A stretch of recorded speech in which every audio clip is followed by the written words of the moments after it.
Boum les gars, comment ça va? Bienvenue sur JT Box. Les gars, petit sujet sympa aujourd'hui, je me suis dit bon, j'y pense depuis quelques temps, mais il fallait que je trouve les arguments, le temps, tout ça. Je voulais laisser passer les fights qu'il y avait en cours là, les combats, notamment du week-end, tout ça.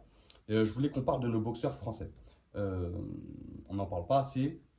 Comme d'habitude, on va pas relever les problèmes, pas assez médiatisés, tout ça sur le réseau, bref, médiatiquement, ça on met de côté. Moi, je veux vraiment aborder là, les gars, les boxeurs français qui sont aux portes, pour la plupart, ou qui dans un futur très proche, peuvent avoir un title shot pour être champion du monde. Peu importe la fédé, les gars. Là, je vais exposer 4 boxeurs, comme vous avez vu en miniature. Je vais parler de Christian Billy, Souleymane Sissoko, Bilal Chkitou et David Papo. Les gars, c'est comme si c'était une partie 1, bien sûr, il y en a d'autres. Ceux que je cite ici, c'est vraiment ceux sur qui je me suis focus là, mais il y en a quelques, il y en a pas non plus 10 milliards, mais ça pourrait faire l'objet d'une deuxième vidéo. Vous me direz ce que vous en pensez et vous me citerez des noms. Et bien sûr, Kevin Elesadjo, que j'ai pas cité là, Anolen Gamisenge, qui est bien classé aussi. Il y en a d'autres, mais ça pourra faire l'objet d'une deuxième vidéo. Voir comment vous interprétez celle-là, comment ça se passe en commentaire, si on discute, tout ça. Vous me direz votre retour. Donc les gars, on va parler pour moi, chez les super moyens, de Christian Mbili. Donc en moins de 76 kilos. Top 3 BoxRec, top 1 français, top 2 The Ring Magazine. C'est important que je vous cite The Ring Magazine, car si je dis pas de bêtises les gars, c'est le seul boxeur français qui est classé dans The Ring Magazine. C'est le seul. À part si je fais une erreur, vous me corrigerez les gars, comme d'hab. Mais c'est important que vous sachiez que The Ring Magazine, ça référence seulement les 10 premiers. Donc, Christian Billy, promoteur top rank, donc Babaroom, c'est top 1 WBC, top 2 WBA, top 3 IBF et top 3 WBO. Il est s'il est si bien classé, c'est qu'il a mérité. Il a fait les combats pour. Il a fait les bons choix au bon moment. Donc il mérite ce classement. La suite pour lui, le combat qu'on veut voir tout de suite dans l'immédiat pour un Christian Mbili, ça serait à Canelo, qu'il ait sa chance d'aller au titre, qui remporte la ceinture. Après, il a plusieurs options. Je peux comprendre que ça se dirige vers un Edgar Berlanga. Je peux comprendre un Diego Pacheco, bien que un peu jeune et encore un peu dangereux le Pacheco, je trouve. Un Jaime Munguia aussi, ça serait une suite logique. Je peux le comprendre. Là, il va combattre bientôt contre Derevchenko. Donc la suite logique pour moi, ça serait un Canelo ou un Jaime Munguia ou un Berlanga. Tu vois. Mais vraiment, en numéro un, pour lui, ça serait un Canelo. Faut qu'il ait sa chance. Sinon, il va stagner. Il va stagner au top 5 et c'est pas bon pour un boxeur de stagner. Ensuite, les gars, on va descendre d'une catégorie. On va passer chez les moyens, en moins de 72-500. On va parler de Bilal Chkitou, les gars. Christian Billy, je reviens juste sur Christian Billy, c'est 29 ans. Donc pour préciser aussi, ce classement, les gars, bien sûr, je l'ai pris par rapport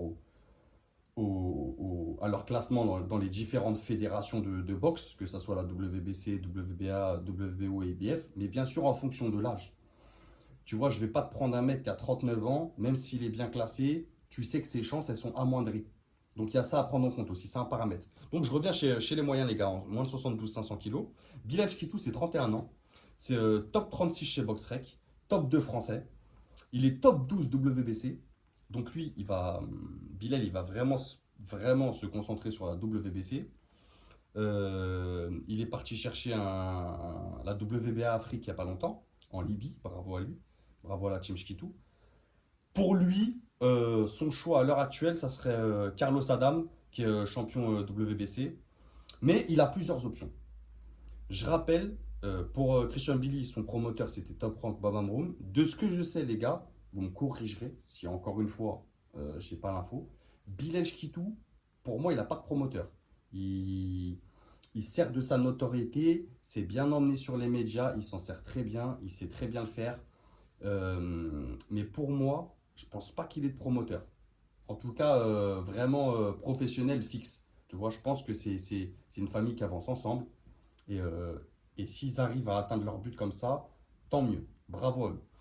Donc, Carlos Adam, il a plusieurs choix. Je te dis, ça ne me dérangerait pas qu'il affronte un Chris Eubank Jr., même vieillissant, un Nursultanov aussi, un Liam Smith. Bielskitou, vraiment, il a plusieurs choix. Maintenant, il a 31 ans. Chez les moyens, faut pas non plus attendre. Faut qu'il fasse un combat là, tu vois, fin d'année, ça serait bien. Mais il a sa chance. Ensuite, on va parler, les gars, chez les Walter, en moins de 66, 600 pour être précis. On va parler de Souleymane Sissoko. 32 ans, top 10 box-rec, top 1 français, bien sûr. Euh, il est signé chez Matchroom Boxing, donc Eddie Hearn. Il est top 1 WBC, top 10 IBF, top 8 WBO. Alors, Souleymane Sissoko, il devait combattre là, ça a été annulé. Donc à voir ce qu'il veut faire. Souleymane Sissoko, c'est vrai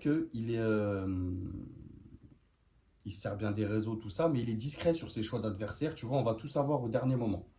Euh, c'est dommage, c'est dommage. Il a plusieurs choix. Il a Mario Barrios, champion WBC.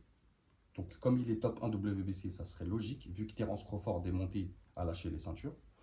Euh, Conor Ben aussi. Conor Ben, ça peut être génial, ça peut être intéressant. Et je pense qu'un Conor Ben Souleymane Sissoko, ça peut faire des étincelles. Et vraiment le mettre au devant de la scène.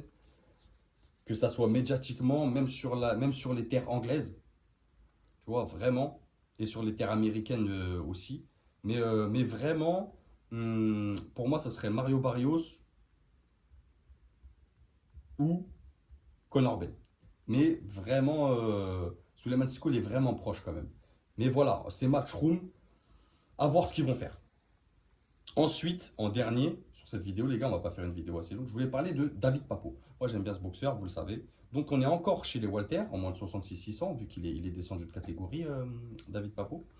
Promoteur, David Musset, donc très sérieux. David Papo, c'est top 28 chez BoxRec, top 2 français. Il est passé top 13 WBC et top 11 WBO. Donc, il a deux fédés qui s'offrent à lui. Enfin, qui s'offrent. Où il peut monter dans les classements et potentiellement avoir un titre. Parce que les gars, bien être classé chez Top Strike, donc dans les rangs mondiaux, ça ne veut pas dire que tu es classé, t'es bien classé dans les fédérations. Il y a aussi à ça à prendre en compte, les gars, le classement par fédération. C'est grâce à ça, surtout et principalement, que les boxeurs vont avoir leur chance mondiale. Pas dans les classements mondiaux, mais dans les classements par fédération. Les classements par fédération, c'est des classements généraux qui sont top 1, top 15. Et c'est comme ça que tu vois les challengers, les uns et les autres, qu'il y a dans le classement. Donc top 13 WBC, top 11 WBO. Pour moi, la suite pour David Papo, il pourrait prendre un Giovanni Santillan, qui est très bien classé dans à peu près toutes les fédés, ou un Alexis Rocha. Ça ne me dérangerait pas non plus.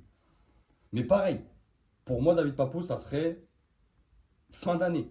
Faut pas que il ne Par exemple, faudrait pas que tous ceux que je t'ai cités là, bon, à part Christian Mbili qui combat bientôt là, faudrait pas que Bilal Shkitou, Souleymane Sissoko ou David Papo soient inactifs tout le reste de l'année là. Faudrait qu'ils combattent maximum fin d'année pour monter dans les classements et pour ensuite derrière avoir une chance mondiale. Donc voilà les gars, j'espère que cette vidéo vous a plu. J'espère que pour certains, ça leur a appris des choses. Pour d'autres, vous connaissez, vous pourrez me confirmer ou me dire d'autres noms que vous pensez qu'ils peuvent avoir une chance pour un titre mondial. Précisez-moi la fédération, les gars. Ça m'aidera dans mes recherches, tout ça, on discute ensemble. Voilà, les gars, merci à vous. Passez une bonne semaine. Ciao, les gars. On se retrouve bientôt. Et n'oubliez pas, c'est que de la boxe.